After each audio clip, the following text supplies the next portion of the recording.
گناہ جو ہے نبی صلی اللہ علیہ وآلہ وسلم نے فرمایا کہ ایک بندہ جب گناہ کرتا ہے نکتت فی قلبہ نکتۃ سودا، اس کے دل کے اوپر ایک سیاہ نقطہ لگ جاتا ہے، وہ نقطہ اس کے دل پہ لگ گیا۔ اب اگر وہ توبہ کر لیتا ہے، آپ صلی اللہ علیہ وسلم نے فرمایا کہ اللہ تعالیٰ اس نقطے کو صاف کر دیتے ہیں، اس کا دل پھر صحیح ہو جاتا ہے۔ لیکن اگر وہ توبہ نہیں کرتا بلکہ مزید گناہ کرتا ہے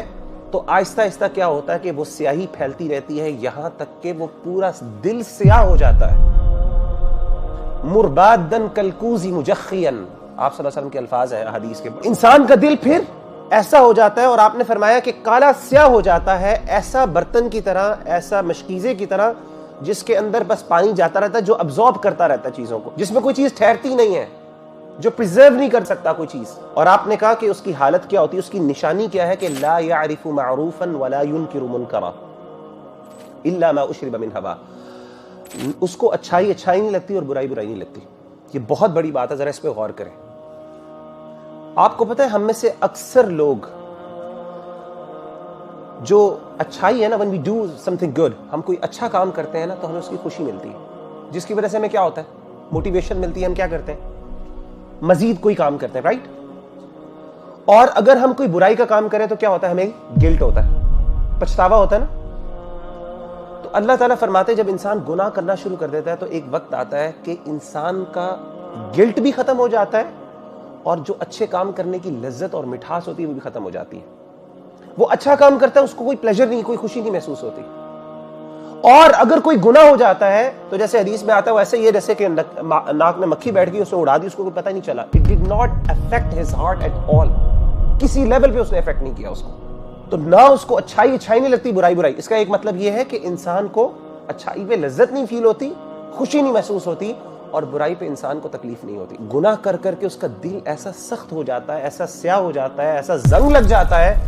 اس کو گلٹ نہیں ہوتا، وہ اثر نہیں ہوتا دل کے اوپر۔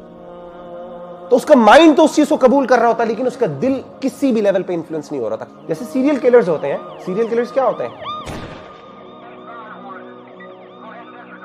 they just kill، they enjoy، اور اللہ معاف کرے پھر ایک وقت آتا ہے کہ برائی ان کو اچھی لگنا شروع ہو جاتی ہے، and they start taking pleasure in that۔ دوسری چیز آپ صلی اللہ علیہ وسلم نے کیا فرمائی، آپ صلی اللہ علیہ وسلم نے فرمائی ایک دل ہوتا ہے جو سفید ہوتا ہے، جو توبہ کرتا ہے اور جو فتنوں کو ریزسٹ کرتا ہے۔ جب اس کے اوپر کوئی شہوات، اس کے دل میں کوئی برائی آتی ہے، کوئی گناہ آتا ہے دل میں، تو وہ چیز کیا کرتے ہیں، اس کو ریزسٹ کرتا ہے یہاں تک کہ وہ سفید پتھر کی طرح سٹرونگ دل ہو جاتا ہے۔ اور آپ صلی اللہ علیہ وسلم نے فرمایا کہ تعرض الفتن علی القلوب، فتنے دل کو پیش کیے جاتے ہیں، ڈیزائرز اور ڈاؤٹس دل پر آتے ہیں۔ اور آپ صلی اللہ علیہ وآلہ وسلم کی اس حدیث سے ہمیں پتہ چلا کہ جو بندہ ان فتنوں کو، ان ڈیزائرز کو ریپیل کرتا ہے، نیک سے نیک شخص بھی، اس کا بھی دل چاہتا ہے کہ وہ بھی ریلیشن شپس انجوائے کرے، وہ بھی جا کے اسموکنگ اور سگریٹس کو جو ہے اسموک کرے اور جو ہے نا ڈرنک کرے اور پتہ نہیں یہ سب کچھ کرے، ہر بندے کا دل چاہتا ہے۔ تو آپ صلی اللہ علیہ وسلم جو ریپیل کرتا ہے ان فتنوں کو، ان ڈیزائرز کو، جو دل کہتا ہے نہیں، I have to stand on my grounds،